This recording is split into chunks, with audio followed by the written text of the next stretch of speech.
Sweetheart, I hope you're in bed. I hope you're trying to sleep. You left your bedroom light on. Hello? Okay, well, if you don't answer or if you don't turn off the light, I'm going to open up the door. Okay? Alright, no answer? Here we go. 1, 2, 3. I really hope that you're not playing your video games and trying to hide from me. Because if you are, I promise you, your father and I are going to ground you until... Hey, sweetie. What are you doing sitting over by the window? Don't nothing me. I'm your mother. I can tell something's going on. Still nothing? Come on. I know you better than that. You're my very own little one. I think I know what's going on. You're sad. That's what's going on. Something happened today. Exactly. Because I know you. So, sweetie, talk to me. You know I'm here for you.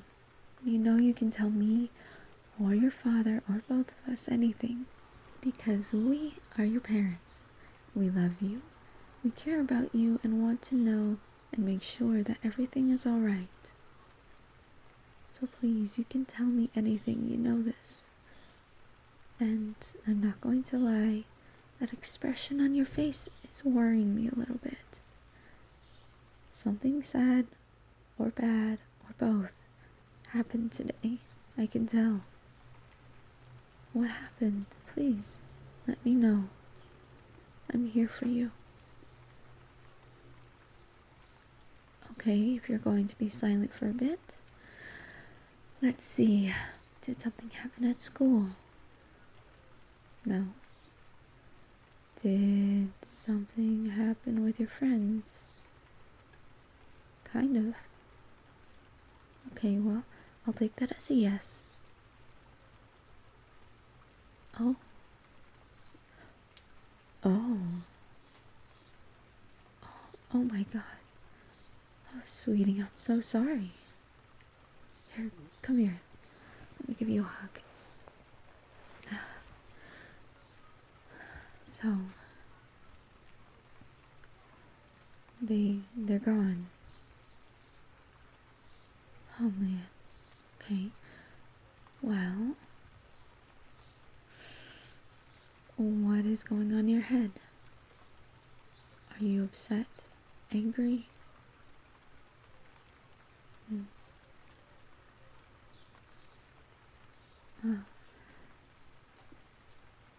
Well, losing somebody, especially somebody you love, to suicide is always a difficult situation.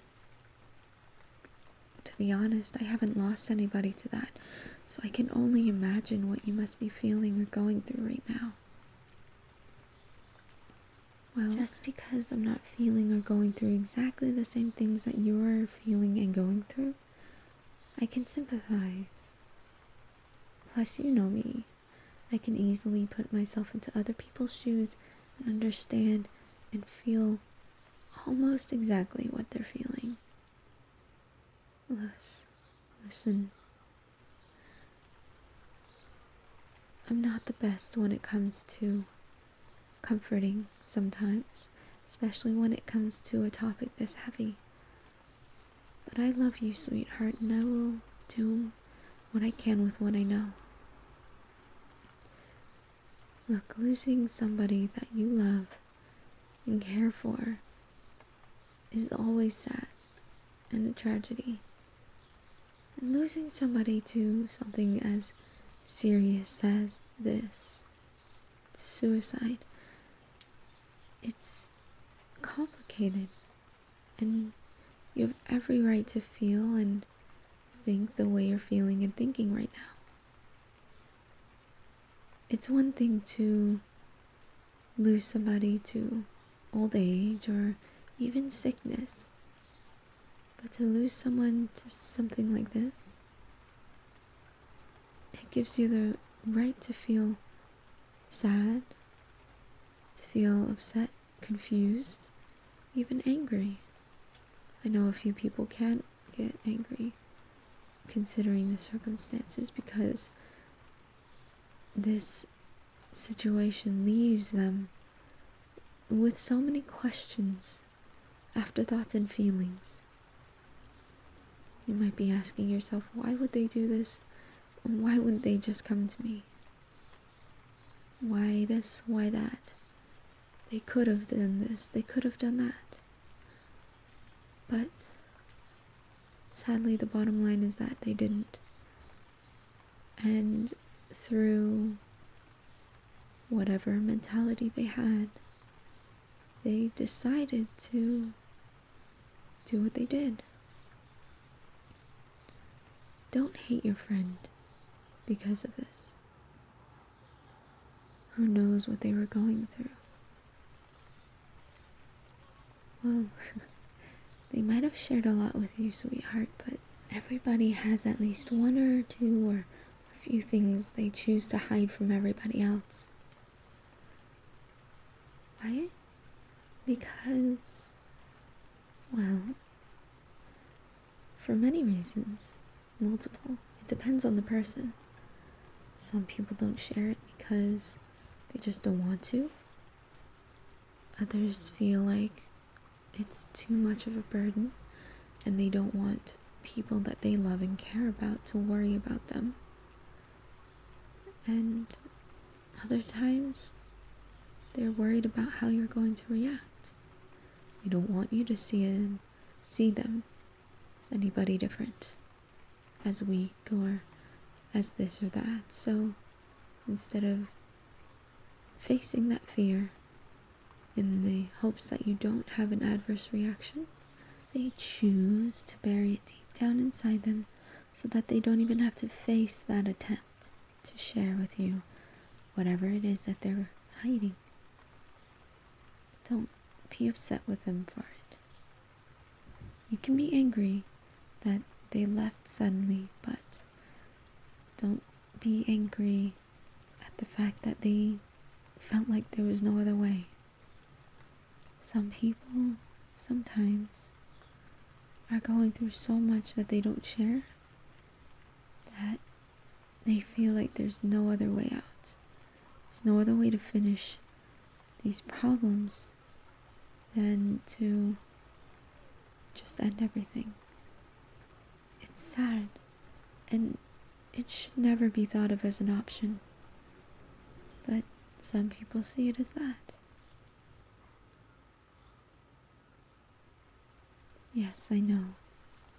It's a very unfair thing. But chances are they felt like the world wasn't fair to them, and they were trapped. They were not in their right mental state, and unfortunately, this was the only way out to them. To stop feeling the way they've been feeling for who knows how long. This isn't your fault, though. It really isn't. Don't blame yourself for something like this. Yes, they could have reached out to you. They could have done so much to prevent this. But just because that didn't happen doesn't mean that it's your fault. Hell, it might not even really be their fault. It usually isn't. It's just the mindset of somebody like this. They don't feel like you deserve to have to carry this burden that they have on their own. I'm sorry, that's very depressing, and I usually go a little too much into psychology. But let me think.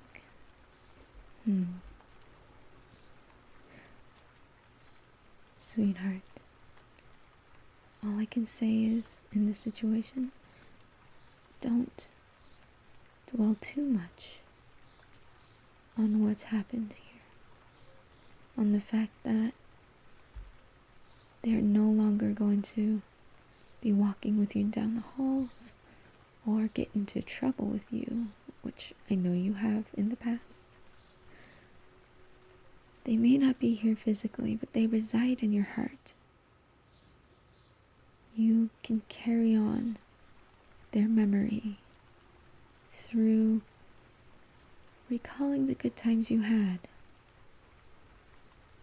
Don't dwell on their loss too much, but celebrate the person that they were, the person they showed themselves to be, at least. They were a beautiful person, and you could always count on them, as they could always count on you. Remember the good times. All of the moments where you guys couldn't stop laughing because of either something you said or did or both. Remember the moments where you both were sad, where you were there for each other, when you supported each other when nobody else would. Remember them for the smiles that they had, the love that they gave, and the joys that their presence brought. Yes, you can be sad. You have every right to feel what you're feeling. But don't let your emotions stop you from remembering the fact that your friend is still your friend. That they loved you. And you still love them. They reside in your heart as your memory, as your loved one, as the reason you should keep pushing forward, to live for them, to carry on their memories, their legacy, no matter how young or old they were. They are your friends. They love you. How can I tell? Well, other than just knowing these things, the way that they are as people, they love you. Maybe they weren't thinking about anything else but just escaping the pain and torment that they were experiencing. But that doesn't mean that they didn't love you, their family, or anybody else. Well, they easily could have been sick. Sometimes that pushes people over the edge, but that should not be the focus right now, sweetheart. Think about that time you almost got in trouble, but somehow finessed your way out of it. And that still shocks me to this day, how you could fool everybody at that moment. You're right, I did catch on eventually. But the bottom line, honey, is no matter how bad you're feeling, no matter how much you feel like you deserve an answer, you can't allow your emotions to run so rampant as to believe that they never loved you, because they did. And they may not be here physically anymore, but they're still very alive in your heart, in your soul, and in your memories. All the good ones. Keep those close to your heart. They are your best friends. They might as well have been. And in the end, that's all that matters. I love you, sweetheart. Come on. I'll tuck you in. And let's try to get some sleep. All right?